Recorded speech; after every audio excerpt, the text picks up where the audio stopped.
you're hardwired to enjoy carbohydrates and sugars. Bugger. Right? The one dietary study that really has good evidence, credible, strong evidence to say that this will extend your life is the Mediterranean diet. There might be something blocking you from success across other areas. Everything is related to each other. During the COVID pandemic, I actually worked at the Department of Health. If you hear a piece of fake news as the first touch point of a topic, it takes around 9 times the effort to undo that with right information. We've talked for a long time, Dos, about this subject. It's something I've been wanting for a long time. Something you're very, very, Yeah. we're both very curious about, but we can't wait to welcome our guest, Dr. Stephen Liu. Welcome to the dos&d show. Boys, Thanks for having me. The co-founder and is it the CMO of Everlab? Is CMO, that I'm the correct? Chief Medical Officer. Yeah, love it. So welcome. Oh, thanks very much. Really excited to be here. well, let's maybe kick it off with, we don't normally do this, but I'd love you to probably explain a bit more about yourself and your background and then now where the creation of Everlab has come from, I guess. Yeah, certainly. So I'm a medical doctor. I've been a doctor for more than 15 years now. And I didn't always focus on personalized preventative health that we do at Everlab. So it's been a bit of a journey for me. I actually started my career at the opposite end of the severity spectrum, if you think about like people getting sick. So I started my career in neurosurgery, cardiothoracic surgery, so like operating on people's hearts, open heart surgery, Wow. brain surgery, and then I did advanced training in intensive care. So these are the sickest people in the hospital. They're near death without any treatment. Some of them have imminently died, and we can bring them back. Like that's the type of medicine that I started my career doing. And then throughout my journey there, that's when I thought about why are these folks here? How do these folks end up here in such a critical area of medicine? And if you look carefully, and I think a lot of doctors will have this realization to some degree, is that most people, when they get really sick, we could have prevented those diseases, or we could have prevented those situations. It could have been a week out. We could have prevented it 6 months ago. We could have prevented it 5 years ago. And that's once I sort of got caught by that bug, I thought, I wanted to dedicate my career in trying to find better solutions for people. So, and, make no mistake, it's an incredible job. Like, our hospital system's incredible. Intensive care, surgery, these are all like very necessary specialties. But for a patient or for an individual person, the best scenario is you have access to that, but you don't need it for your throughout your life. So then I left that and retrained as a GP through the specialty college, and I launched Everlab. I've done a series of other things. Like, ask me anything about like medicine in this state, in this country. I've done every job you can think of just to understand like how things work, how systems work, how services work, and now I'm dedicate my career to Everlab, which is focus on really personalized medicine, focusing on prevention, focusing on data, and focusing on how you bring conventional medicine together with like lifestyle medicine. Yep. Things like exercise and sleep and behaviors and sometimes supplements and all sorts of. We should really think about things very holistically, but also focus on one person. So breaking that down even further, just to give us a good base to start this conversation, but for somebody that goes into Everlab, what do they expect? What's the process? When we talk about all these aspects of health, how does it all work?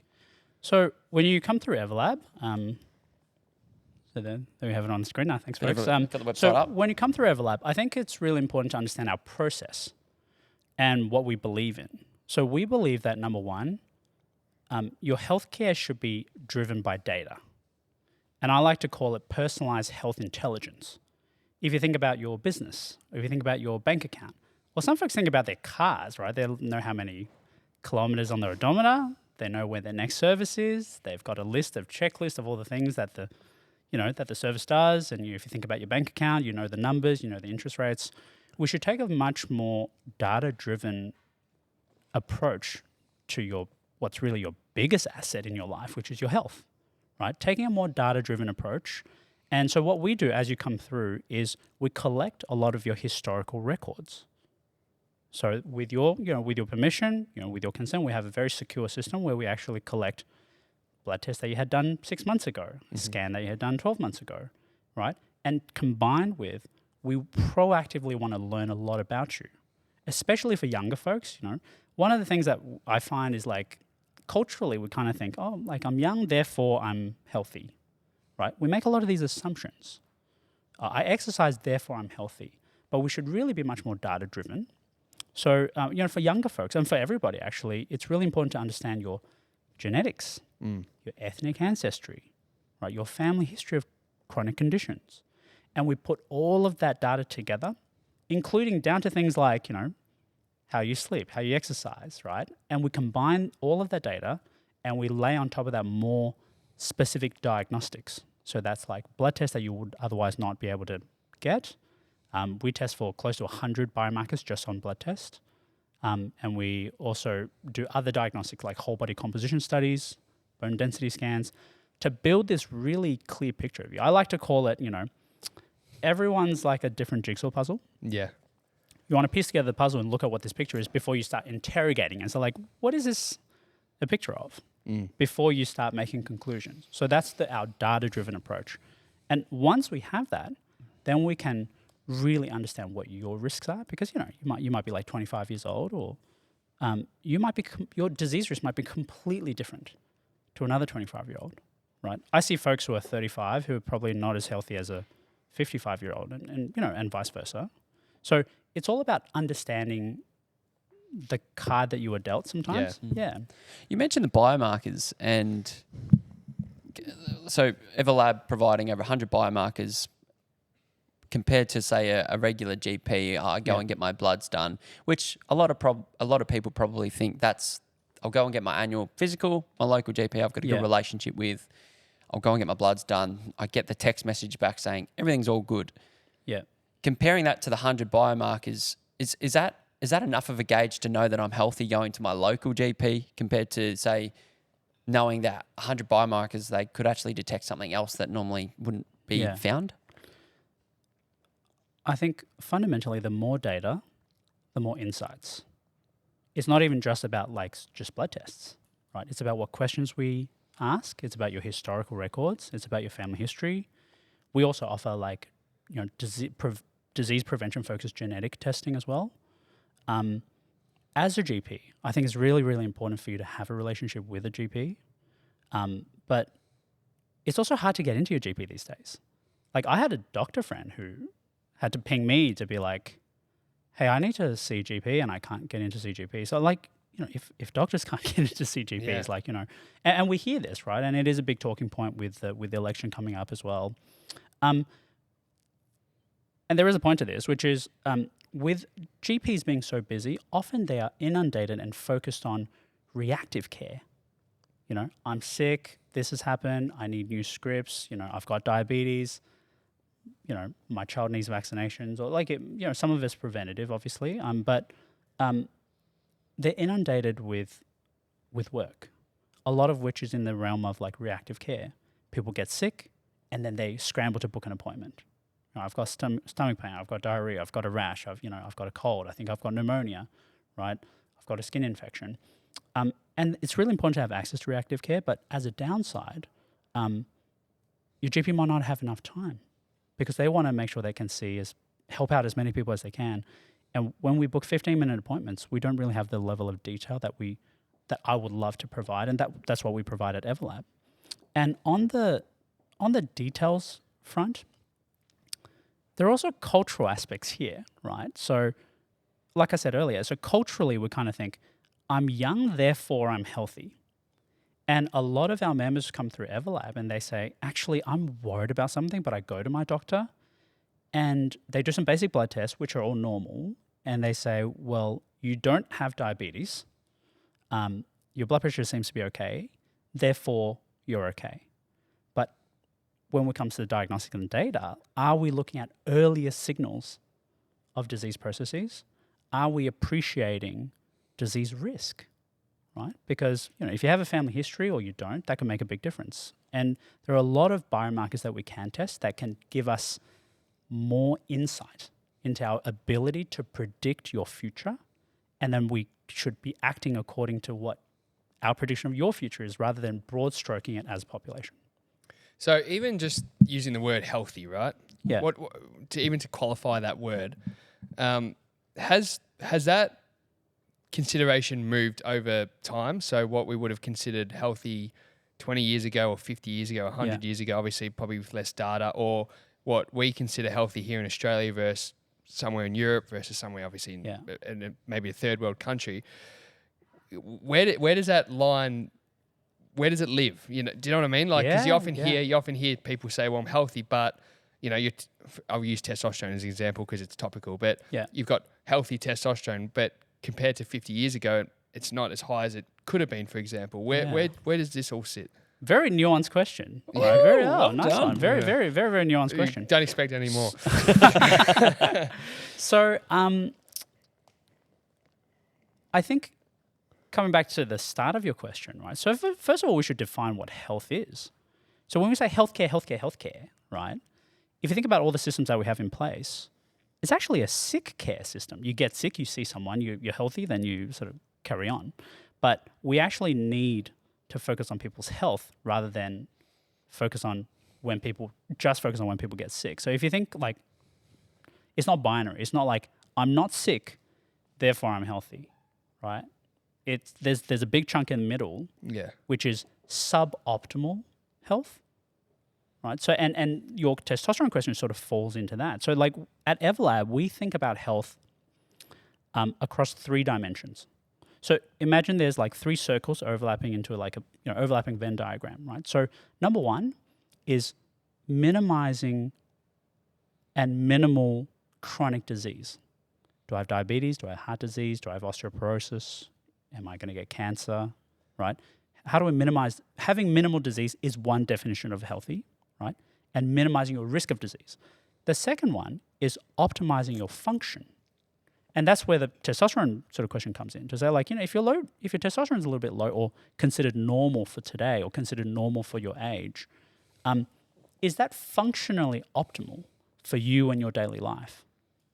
And then the third circle is performance. Have we maximized your performance? And those 3 overlap because they overlap a lot, actually. So your testosterone question is such an interesting one because as a population, testosterone levels are actually reducing.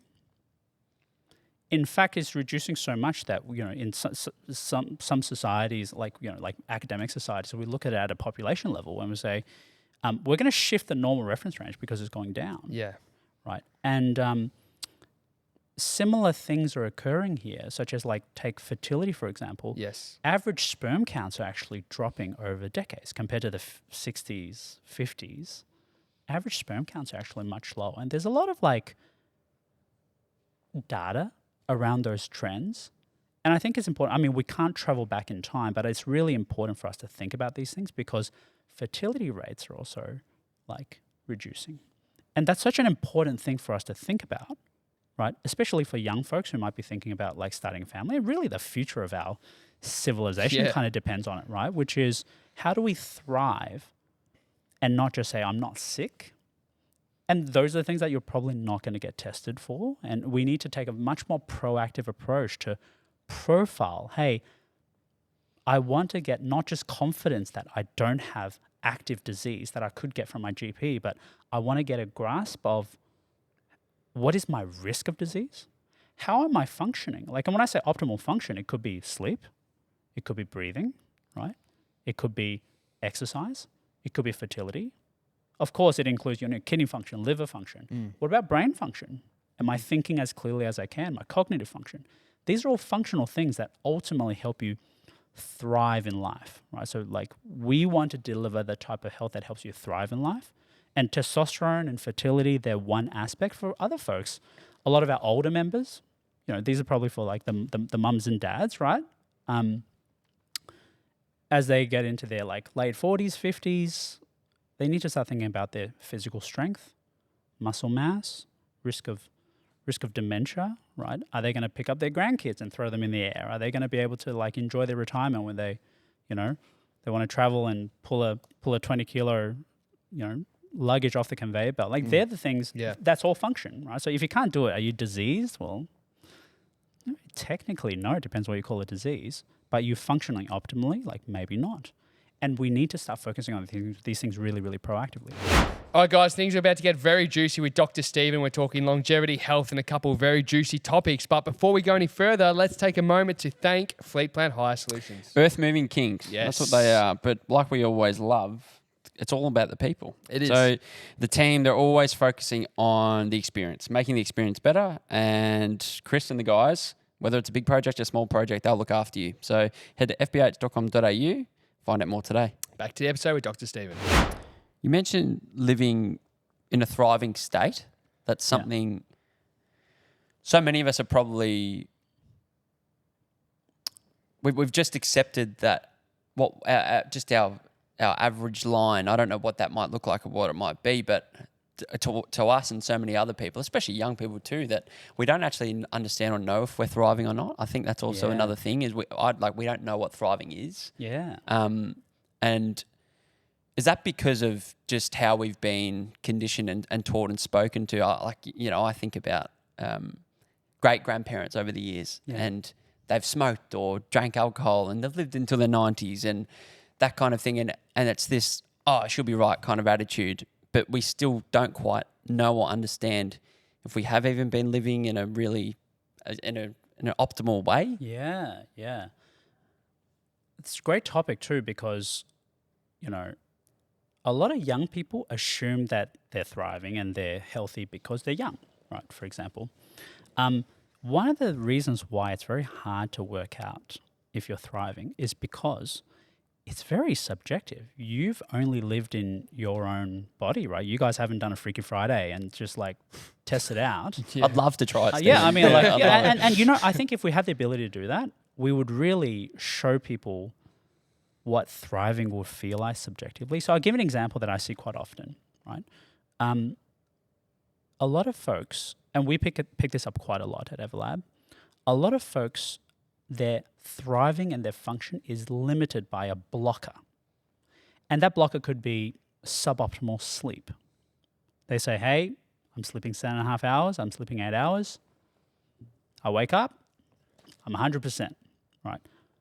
When in fact, if they have some sort of upper airway allergy, if they have some sort of like oral care issue, right? If they're mouth breathing a lot, if they're snoring, they might not have full-blown sleep apnea where they need a machine and a mask and we can fix that too. But if you're just in a suboptimal state, you don't know what other people feel like when they wake up. So it's like, you go to sleep, you plug your phone and you're like, when I wake up, it's going to be 100%. You wake up, you assume you're 100%, but what if you're just 80%? Yeah. You wouldn't know. What if you're 70%, right? Like, and this is one of the gripes I have with we have to just pay more attention. Measuring your sleep in the number of hours is like measuring, how long it takes you to eat, right? Like, you need to think about the nutrition. You need to think about like the volume. And for sleep, you need to think about your quality, right? How many sleep cycles you're having, how restful sleep it is, how do we optimize further, what your breathing's like. So it's not until you optimize it do you realize, this is how this is me feeling closer to my optimal state. And for some folks, it takes them years to realize. They're like, I can't believe I could have been feeling like this 10 years ago. And often they are very tactical, small things that if we pick up, like if you have a dust mite allergy, and we can fix that and we can control it, and then that fixes your breathing, and then all of a sudden you're sleeping more silently. It's not just your partner's like elbowing you, saying you're bothering me, but like when you wake up, you're fully charged. Your cognitive function's better, your ability to recover is better, and because you're one body, you're one person, you'll realize that there might be something blocking you from success across other areas. So you get more gains from the gym, right? Your gut health feels better. Your skin might be better. Everything is related to each other. So it's these silent blockers of success that can often like stop you from feeling your best. And of course, the other aspect is, assumptions. Assumptions is, I'm 25, you're 25, we're about the same, like we're cool, right? So we really need to, you're different model cars, right? So you really need to, you can't drive a Corolla like you do a Jaguar, right? So like, you're like, oh, like, we're about the same age, then it's cool. Well, some people are just dealt a better hand genetically. Yeah. So like take me and my wife, like, she works out, she's like super healthy, and she's like, oh, don't eat too much carbs and all that. And she's doing all these good things. She's not as healthy as I am because of the genetics, Yeah. right? So her genes are not as good. So what that means is she has to work harder to be similarly healthy across all of those things, disease risk, function, performance, as me. I've just been a bit more lucky, but you want to understand that. Right, so like no one can trade families, no one can trade genetics. You can't really change that, but you really need to understand it, and that's one of the things that like we just sort of make assumptions on. And the last thing that that you mentioned here is like we see our grandparents, great grandparents, like my maternal grandfather. He smoked until he was 90. I'm like, we do need to look at the stats. We need to look at the science. Like there's probably no single worse thing you can do than smoking. Yeah. But a lot of that is luck. Because I can also tell you a lot of stories of the opposite. Never smoked, no family history, did everything right, heart attack at 45. Yeah. Right? So what taking a more data-driven approach means taking luck as much as you can, take as much luck as you can out of the equation for your outcomes. So with the increase of knowledge, the increase of tech, the increase of data, that as we go on, as we just move forward as a race of human, why then is there a decline then in health? So as we should be getting more aware, I mean, I could be wrong if there's a decline in health. You might say, well, we're becoming healthier, but it seems to be in just what we were talking about before. What are the main contributors to it in terms of a population decline? Yeah, so to basically validate what you said, I think there is a decline in health at a population level.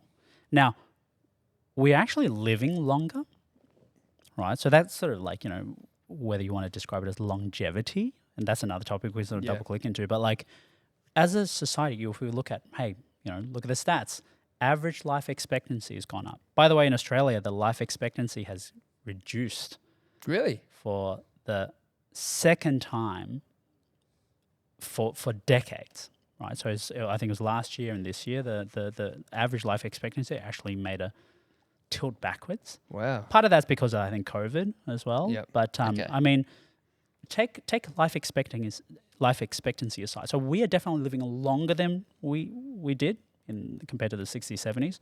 But people are spending more time in poor health.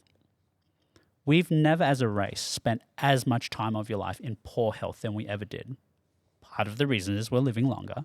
But imagine the last decade or 15 years of your life and you're riddled with chronic disease and your function is very poor, and you imagine the people who like struggle to go to the front of their house and pick up the mail from their letterbox, and being hard to travel, mobility issues, the rise of like neurodegenerative disorders like memory loss, dementias. It really comes down to like how do you define success? Like, I don't think that's the success that we really want, right? And there are a lot of other factors affecting younger people. So like, are we healthier as a society? Well, guess what? There's never been a time where there's been so much cancer in younger people. So when we think about age like 18 to 39, there's been a giant rise in the rate of solid organ tumors in young people. So if you're born after 1990, your risk of rectal cancer is 4 times that of your parents at the same age. Wow. Why is that? Yeah, why? I'm assuming a lot of it's lifestyle. Here comes a lot of the stuff, right? So look, I think in another decade, hopefully sooner, we're going to look back and we're going to have like much more concrete evidence. It's like in the 70s and 80s, we turned around and be like, hey, you know what, folks? Like smoking's actually bad for you. Remember those doctors that were telling you to smoke Camel cigarettes or whatever? Like they were wrong. I think we're going to look back and we're going to find some of these things. So I'll tell you my hypothesis on what some of those things are. Number one is like processed foods, ultra processed foods, right? They ruin your gut, they ruin your metabolic system, they ruin your metabolic function. And that really sets up a cascade of like poor cellular function. And I think that's definitely going to be one of the contributors of increased cancer, right? We know that among young people, 2 out of 3, or at least 1 out of 2, depending on where you cut the age, have suboptimal metabolic performance. That's like how you process sugar, how you distribute fat, testosterone, hormonal function, fertility, right? They're all functional things. Pollution is definitely another one of those things. Wow. So, for instance, exposure to like things like heavy metals. Right? So, and here's the thing, like, unless if you have whopping heavy metal poisoning, then you'll go to hospital. You know, you have symptoms and you go see someone. If you don't test, you won't find. So we just did an audit within Everlab of all our Everlab members. 1 in 5 people have a raised mercury level, and you think like mercury is one of those things like you don't want any. It's not like, oh, I just want a little bit. Like, you know, you don't want any, right? And where are people getting it from? Water? Seafood. What? A lot of tuna people eat, don't they? Seafood, yeah. And where's the tuna getting it from? Pollution. The sea, right? So I think these are what to eat. These are all these things. And see, this is the thing where, you know, you have to really take a personalized approach, which is tuna is a fantastic source of micronutrients, protein. It's lean, right? And it's really like fish as a whole, really, really great source. So you want to go through a process where you can come up with the right detailed level of tactics to do. Because we don't want to be like, we test your mercury level's high. It's like, oh, I'm never going to eat seafood again. I'm never going to eat fish again. Well, we've just wiped off one of the best sources of like, you know, micronutrients for you. So it's more a case of what do you like to eat? What do you have access to? What types of fish or what types of seafood would have a lower mercury content? Can we then continue to like monitor that? And the other source is like sometimes people buy like lower quality supplements and stuff. You know, we had someone, we can't prove it, right? Because he bought it like overseas. Sometimes I think you also have to be careful with health products and make sure it's not tainted with heavy metals. But like I think pollution, right? Processed foods, ultra processed foods, also like sedentary lifestyles. Yeah. Right. Think about it. Like, you know, when I used to work in hospital, I would take 15 to 20,000 steps walking around the hospital. Because working in intensive care, you basically go from emergency to emergency, like on the wards, right? So rack your steps up, really good. Now, most folks work from home, work sitting down. And if you don't then invest in the effort, it's very easy to just go a week without taking 10,000 steps, right? And I think that sedentary lifestyle is not just a like caloric balance kind of thing, but also, you know, your gut works better when you exercise as well, right? Because a lot of your bodily functions depend on your movement. So people sort of don't make those connections. And like you don't want to oversimplify that, but these are just some factors. Air pollution is probably another thing as well. And I'm sure there are other things there. So until we work it all out, we need to take a more personalized, proactive approach and try to understand what your risk might be, what could increase your risk. But this is the type of effort that we need to implement to make our whole society and generation more healthy. And we start by being a bit more health focused. Do we overtrust and just assume everything's okay, normal and good for us? Because I feel like whether it's the clothes we put on our bodies or, you know, the water we drink, the restaurants we dine in. Yeah. Oh, so many more examples I could throw out there. But is there more due diligence we could all do in regards to our own consumption of even things that we would consider just normal everyday things? Yeah. Or is that going too far down the line and we focus more on the... Well, I think taking an interest is always valuable. Yeah.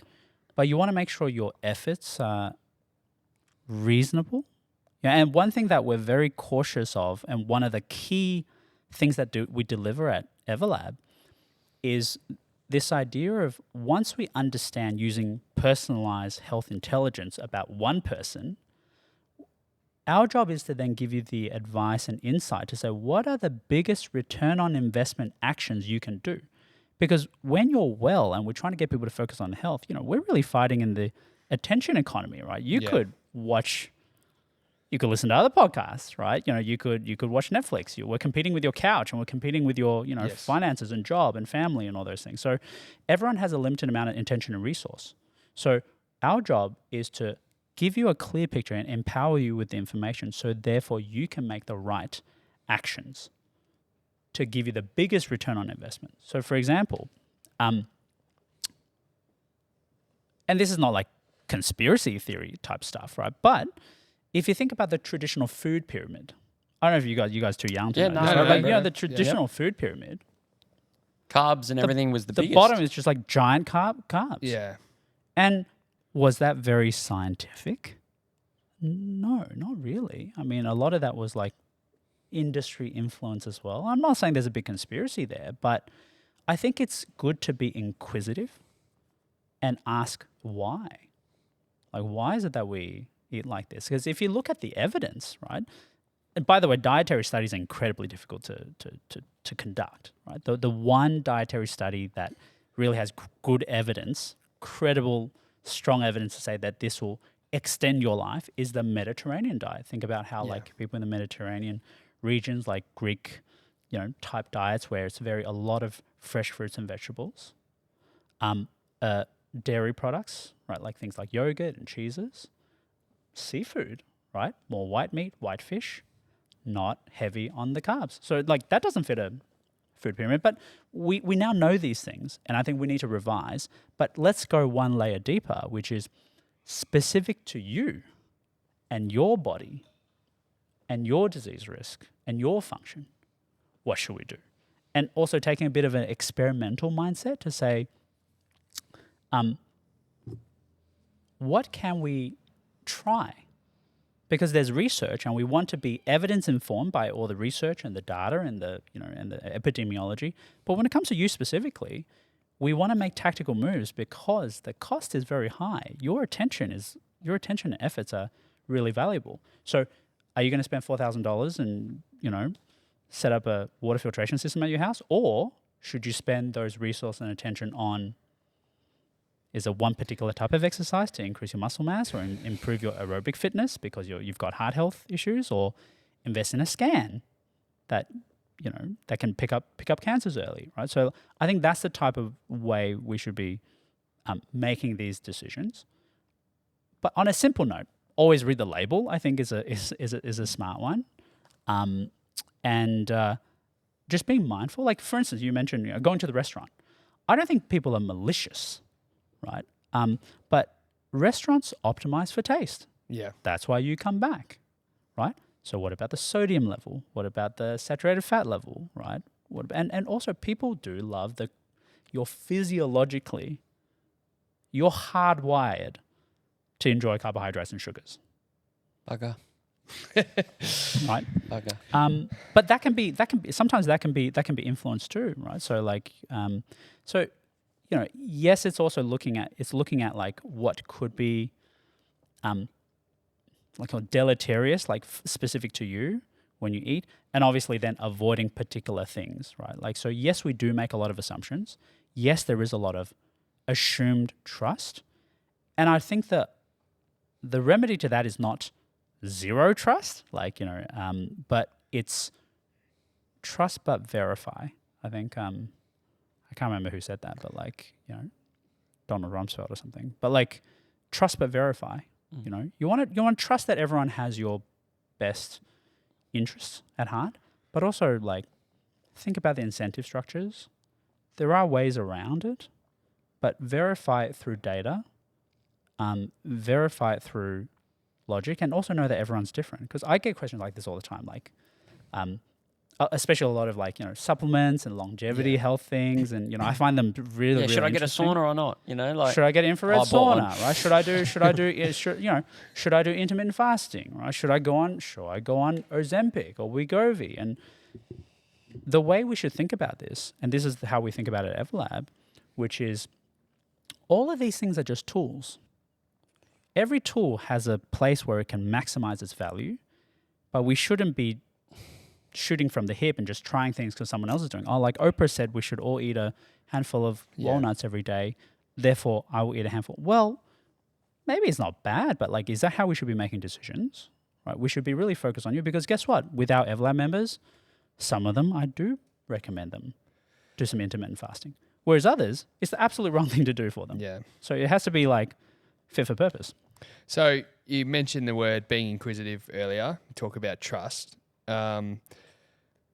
Where did you sit when we came to like vaccinations? When it came to like COVID vaccinations, so mass vaccinations quite fast, and not just, but pretty much without being forced vaccinations. Where do you sit as a doctor? Where did you sit amongst all that in terms of not necessarily saying whether it was a right or wrong decision, but just people's choice in if they wanted to or they didn't want to? Yeah, that's a tricky one, right? So during the COVID pandemic, I actually worked at the Department of Health. Okay. Right. So first off, I think it was an unprecedented situation. Mm-hmm. No one, let me put it this way, no one knew exactly what to do. Yeah. Right. And now that it's over and we look back, 100% I think there are things that we got wrong.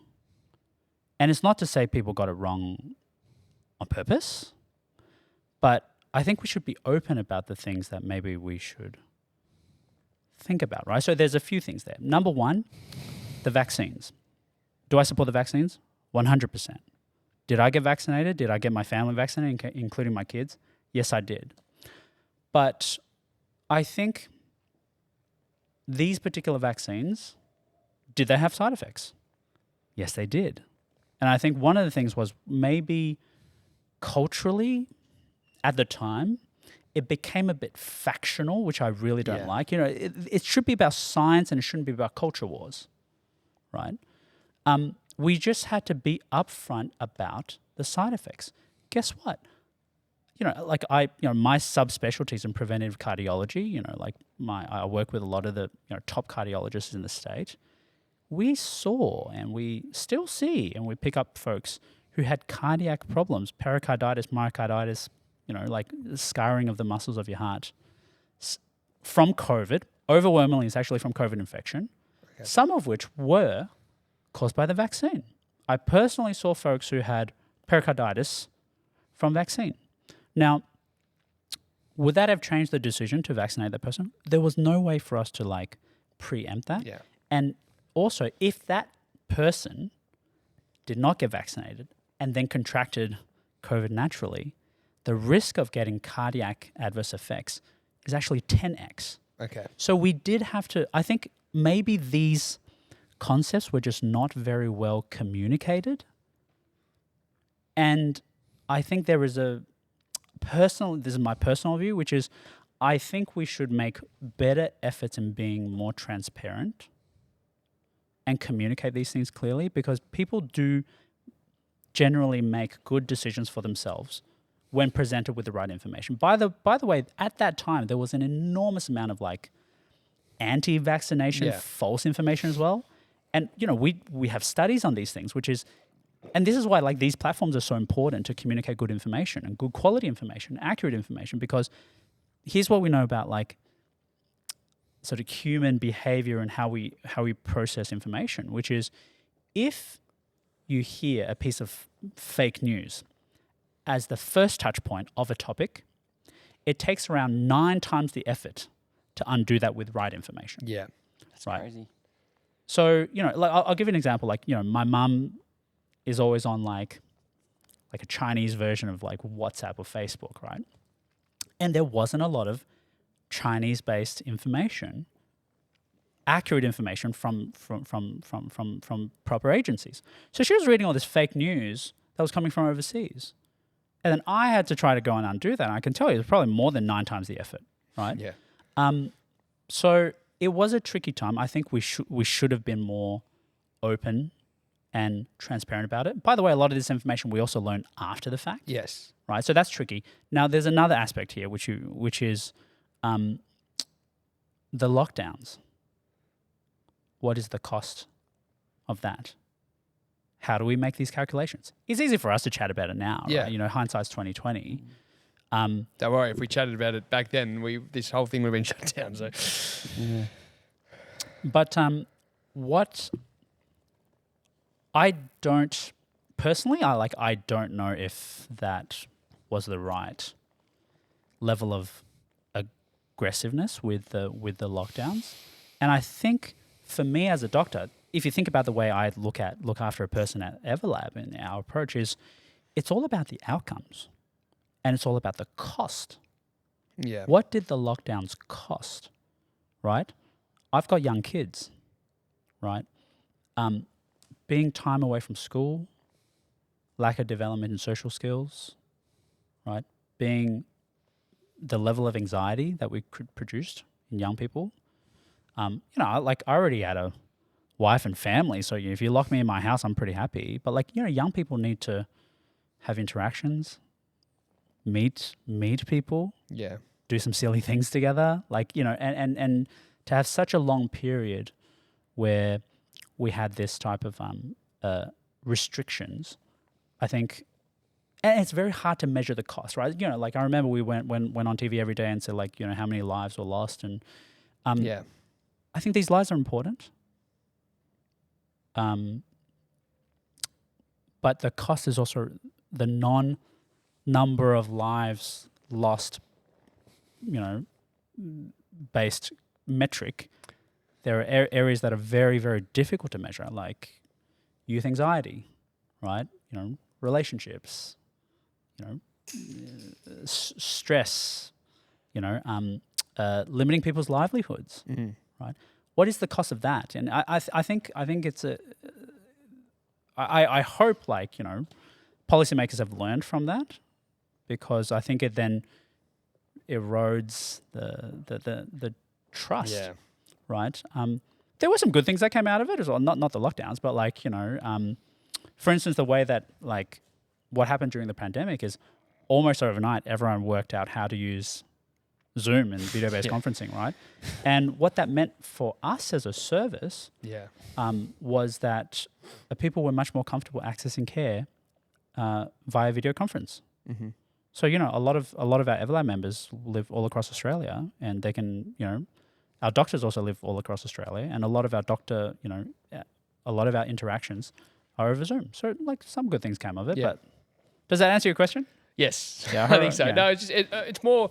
I don't know if it necessarily answers a question, but it's more. It's perspective. That's what it's interesting to hear your perspective. Yeah. So, I think nuance, right? Nuance, Yeah, exactly. and look, just because a lockdown, was the right thing to do in the beginning doesn't mean you don't revise that. And I think I think culturally it gets a bit factiony, which is the thing that I don't like. I think we should just be a bit more methodical and transparent, and just say, hey, we did this. We think it was good for a period. There comes a point where it's diminishing returns and it starts to harm. And this is a bit like medicine, right? So lockdown is a tool, much like, Ozempic is a tool. Yep. Guess what? If you take too much Ozempic, at some point you're going to lose so much muscle mass that the cons outweigh the pros. Yeah. Right. So we need to operate with a bit more nuance. If there was one thing a person between the age of, say, 25 and 35, I'm putting it because we're in that bracket, we're both 30. People listening in that bracket, if there's one thing, and when I'm meaning diet, sleep, environment, think like stress level, all these different factors. If there's one that is going to optimize our health, that in your opinion, I know it's hard to choose one, Yeah. but what like if tomorrow, if I'm going to commit and do this and or I'm feeling not my optimal self, what is like the one thing that's almost like a superpower to you? Because I've listened to a lot of different podcasts and read books and things, and I'm just keen to hear your opinion on what you think is a real game changer. If we're going to broad stroke it, Yeah. By far, exercise, movement. I don't care how you do it. Aerobic, zone 2 training, on a treadmill, on a rowing machine, go lift weights, walk around the block, movement. I think that's probably your biggest ROI, your biggest return on investment activity. Obviously, the more detailed you understand yourself, the more you can refine that, because I see a lot of folks spend a lot of time at the gym, they're weightlifting, and guess what? Their muscle mass, fantastic. Strength, fantastic. But metabolic performance, average, right? Aerobic performance, average. And they also have a big family history of heart disease. So we say, all right, let's fine tune a little bit. But any exercise is better than no exercise. I would say number 2 is probably sleep. Yeah. And for the 25 to 35-year-old bracket, substances, right? By the way, substances also includes like prescription medications, but like alcohol and cigarettes and recreational drugs. I mean, some are worse than others, and obviously the dose makes the poison. But and this is a little bit like the conversation we had about like lockdowns, right? Which is, take alcohol for example. Don't listen to what anyone says, right? Like there is no safe amount of alcohol for your body. There is a trade-off level of alcohol, right? Which is, it's a social lubricant. You like it. You enjoy your life. You go out, you meet some people, you have some fun with your friends, and it's a very social thing. You build relationships, and for a lot of people, it's just one of those vices that you can enjoy, right? Well, it's part of culture here. Part of culture. How do you balance that, right? So you say, like, I don't drink at all, so I'm just going to stay home by myself and be alone. Well, like, what is the cost of being alone to your health, right? Yeah. So these are all trade-offs. But I think we should just be properly informed to say, I'm gonna have a drink, but I know it's not good for me. But the more you know about yourself and you understand, have a personalized level of health intelligence, you understand the trade-offs. So like, I'll tell you some trade-offs that I've made, right? Being a founder of a business, like, I'm in the health business. I've not been this unhealthy ever in my life, just because the stress, right? Just because the stress and the long hours and the work. And I used to do like 3 yoga classes. I go to the gym 5 times a week. I do like, you're not Uber Eating, are you? Yeah. So right. But here's the thing for me: to pursue success that matters to me in my life, I've made some trade-offs. And at least I can calculate what those trade-offs are. So some folks, alcohol is going to harm you a lot more. The same unit is going to harm you a lot more than the next person. So you really have to understand where you're starting, so you can understand what the trade-off is. Just like my wife, right? She cannot afford to have. The cost of her having a beer is higher than it is for me. Yeah. Because her baseline health is actually not as healthy, right? Her metabolic function is not as healthy. She had diabetes when she was pregnant. So the more you understand yourself, the better you can make these fine-tuned decisions. And that's what we can also advise as well. So I just love the way you answer questions, Dr. Stephen. It's actually, I don't know, it's very balanced. Just even thinking about things in that light in terms of trade-offs, I think that's a really cool way to look at it. We might jump into Rexel. What do you think? Yeah, let's do it. Let's do it. So, but before we do, I tell you what, this is just off the cuff comment. I think I said this to you. I much prefer going to see a doctor that looks like Stephen than some of the other GPs that go about. I always feel more confident when they're in good condition and they present well. And do you agree? Yeah, for sure. Yeah. I look pretty healthy. So you look, yeah. I mean, I remember going to a GP once and they looked like they were knocking on death's door. And I'm thinking, I'm getting all this health advice from you. I'm like, you literally look shocking. You sound shocking. It sounds like I got the smoker's cough of the century. And then I go to my GP next door and they're ripped and shredded. And I'm like, yeah, this is my man. Yeah. So we're working our GPs too hard. Yeah. Right. Yeah. That's tough. But on that, like when I was working in cardiac surgery, I remember there was so I don't want to name and shame, but there's a fantastic surgeon, very, very skilled, big fat smoker. I see him in front of the hospital having a smoke with all the other dodgy patients having a smoke. Right? Like, with the Hey boys, I'll be up there and saved your life, mate. Yeah. With the oxygen, they take the oxygen off and have it so it doesn't light on fire, right? Like Oh my God. And I kind of get it, right? I'm like, you should. It's a trade-off. It's a trade-off. That's too much of a trade-off. Yeah, But like, no, I totally get it. I think confidence is important. Yeah. Right? How do you trust the source of your information?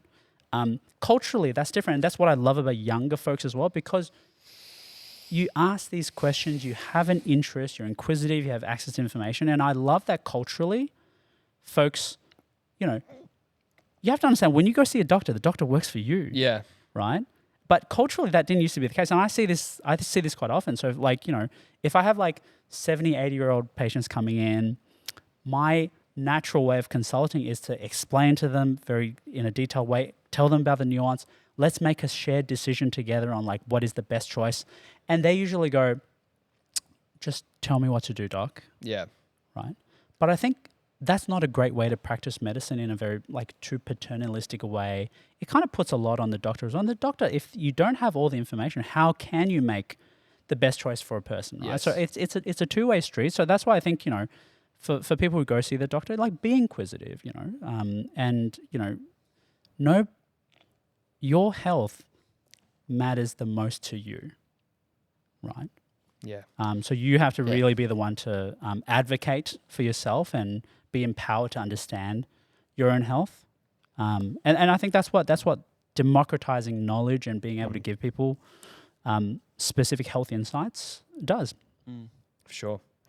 We're going to jump into the Rexall confession booth with Dr. Steve, which is going to be very, very interesting. But before DOS, let's chat about Rexall. Stephen, Rexall are Australia's biggest and largest electrical wholesale store, have been for over 100 years. Of course they have, DOS. With an extensive product offering, the power of trusted brands and competitive pricing, they've grown to 127 branches nationwide. Now, I'm obsessed with my phone, so there's no excuse here, but Rexall have also recharged and rewired their brand new app. So, mate, you're always on your phone. You should be downloading it. I should, because it's now you can enjoy a streamlined homepage, explore products with offline catalogs, scan items directly into your basket using their barcode scanner, and discover a range of innovative time-saving features.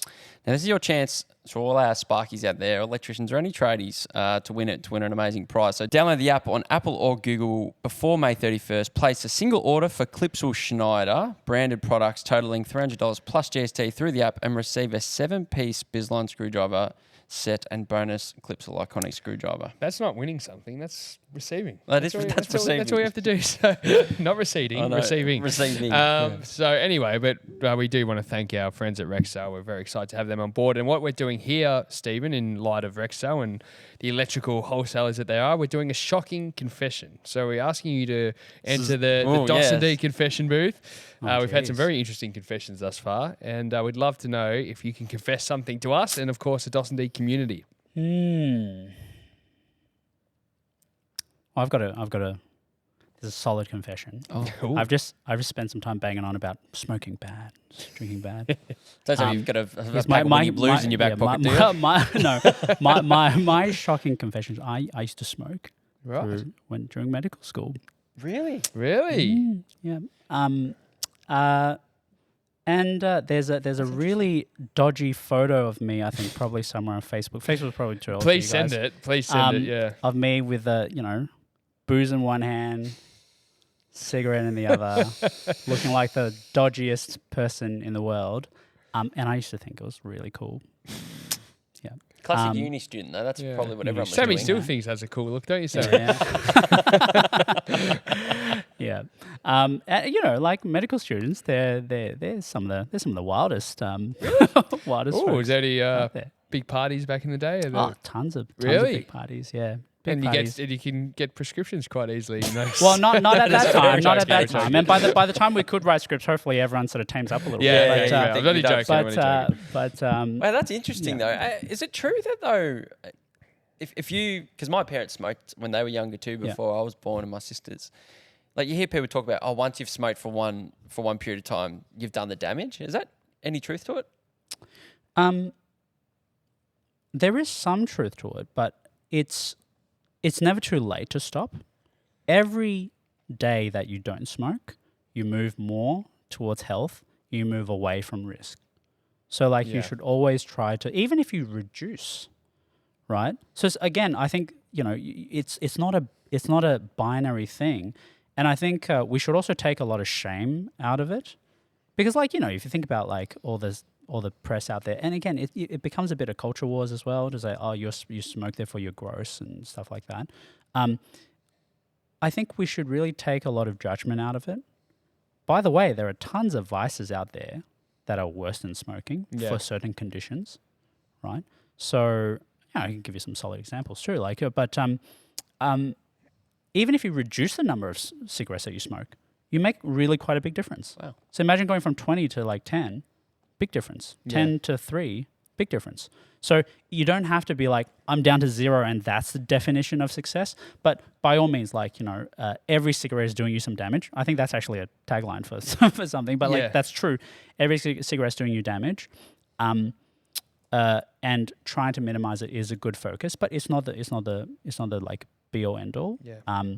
Don't let ex-smoker define you, even though we put it on your medical history. That's just for us to calculate your risk. But they put fake I think tan it's on my medical history was. Yeah. Did they actually? Oh, well, on a medical report, it said a patient appears to be wearing fake tan. Is that really necessering? But It is true. Yeah. Anyway. Yeah, but I hate those cigarettes. Yeah, I've quit for I think I stopped once I finished medical school actually. Yeah. And until I realized girls don't like it, and I was like, I guess that's always a great way to. I guess that's not as cool. Yeah, that's right. That's always a good way to get out of that. But we appreciate that, Doctor. And I mean, also too, like we said to us off air, we could do 10, 15, 20 podcasts. It's gone fast. It's gone very fast. Wow. I wanted to really cover even stress and anxiety and things like that, how they can affect. I don't think we have time. So we'll have to get him in again. Yeah. Because be my pleasure. I'm going into the Everlab. Dos is. Have you heard about this? Yeah. Yes. Yeah. He's going into Everlab starting when your consultation next week on the 9th, I think. Yeah, 9th and 10th. So we've got a call on the 9th. And then you and I will be heading in. We're going to film some content inside Everlab, so the dos&d viewers and listeners will actually get to see an actual immersive experience of not just us talking about it today, but they'll actually see Dos being put through the ringer and the ringer. Wait till you do the performance testing. I haven't booked that in yet. That's a VO2 max. Oh yes, I can't wait to film that. Yeah. I'm going to be dribbling out of the mask and bloody sweating. That takes me back to my uni days, and they weren't I'm fun. not looking forward to that. Can I get fit within 2 weeks to succeed at that? Start working now, tonight. But we want to thank you for coming in. Like we said, we could literally talk to you all day about a wide range. Almost one of those topics we've spoken about today, we could talk about an hour on all of them. But as we always have here on Dos&D, don't go home empty-handed. So we do have a goodie bag for you. And we're going to start with Milkman. Oh, the Milkman. Now, you might like this, Doctor, because... it's all natural. Natural. Men's grooming. First, it's a toiletry bag, and Milkman, I know they filled it up, so it's probably very, very heavy. But have a look what's inside. Have a look what's inside. Yeah. Zip that open. Open it up, Doctor. Let's have a look. Live unboxing. Yeah, let's do it. Live unzipping of the toiletry bag. Yeah. What have we got there? We've got some Milkman styling powder. That's Dee's favourite. That's my favourite product. Oh, yeah, that's my favourite product. Yeah. Milkman Bay Bounty natural deodorant. The natural stuff. Aluminium free. That's Good. quite important. Yep. Awesome. No, very, very nice. Perfect. Folks. And we've got some Milkman whiskey and dry. Not to drink. Whiskey and dry boozy. Yeah. Boozy. Yeah, got to make that clear. Yeah. I think. Boozy body wash 3-in-1. Beautiful. And for everyone watching and listening, head to milkmanaustralia.com. 20% off Thanks, at folks. checkout. 20% off. So use the code dos&d at milkmanaustralia.com. Trust me. Get that powder. It's fantastic stuff. Good volume. Bit of volume. Gives you hair. Makes you look less bald if you're going that way. Now, the dos&d goodie bag is coming out. Do you play golf by any chance? A little bit. I'm terrible. Well, that's good because inside the dos&d goodie bag, you have a few golf products. But our friends at Mitch Dowd have hooked you up with some of their socks and jocks, bamboo as well, really comfy. Oh, nice. Even pajamas, I think they might have in there Bit for of you. boxes. I gotta say, I'm a lot more excited by the underwear than I am by the golf stuff. Yeah. Oh, they're nice. There you go. Oh. And there's plenty of designs. I tell you what, if you want the coolest underwear in Australia, head to mitchdowd.com.au. And of course, use the code dos&d40 for 40% off, Dos. 40%. They're giving it away, basically. They are. Nice little briefs there. There's some briefs, beautiful. So very inside nice. there, Enjoy those. And again, guys, make sure you go and buy some utilize that. yourself. While we've got that code, make sure you go for it. So what we've also got for you in there too is a chance to I'm actually... just going to keep digging through Oh, my keep digging through. Keep digging through. But in He's there, loving the socks. there's also a voucher in there for you to give back to a primary school of your choice. I don't know what age your kids are, but Readiness there are going to give back to a school of your choice. And Readiness are changing the game when it comes to mental health support for both school kids and workers in general. So think of it like this. Every work site has a safety officer. Yep. Readiness is like the mental health foreman on the site, making sure everyone, whether it's staff or students, they have the right tools to perform at their best. Yes, and the brochure you've got in your hand there is a Readiness for Schools, and it's a most comprehensive wellbeing curriculum designed to build foundational mental health literacy for Australian primary school children, and they are rewarding you, Doctor, with a free subscription to Readiness for a primary school of your choice. Oh, that's incredible. That's such a meaningful gift. Good way to give back, and like the school that you choose, it's completely free. They'll go set everything up, and if anyone else listening, thinking like, you know what, that sounds like something I'd love to bring into my workplace, or your kid's school, head to readiness.com.au to find out more today. Love it. But I already know what school. Oh, we love it. We decided we won't name the schools on air, but we will. I wasn't about to, but like I already know which school, and I think they could, like, it'd be great if all schools can have this. Yeah, actually. agree. It's such an important focus. Yeah. Not just for the young folks, but also for the teachers. Definitely. 100%. Well, that's what the whole app is. Trust me, check it out, readiness.com.au. It's very fascinating to read. But we want to thank you for your time. We know you're a busy man. We can't wait to come into Everlab very shortly and really see it. Yeah. But we appreciate your time, so thank you. Not looking forward to VO2 Max text though. But make sure you film it. Yeah. Don't worry. We'll be filming that. Yeah, it won't just be iPhone either. It'll be probably a bigger camera. Yeah. Thank you, Doctor. No, it's my pleasure. Thanks for having me. Awesome.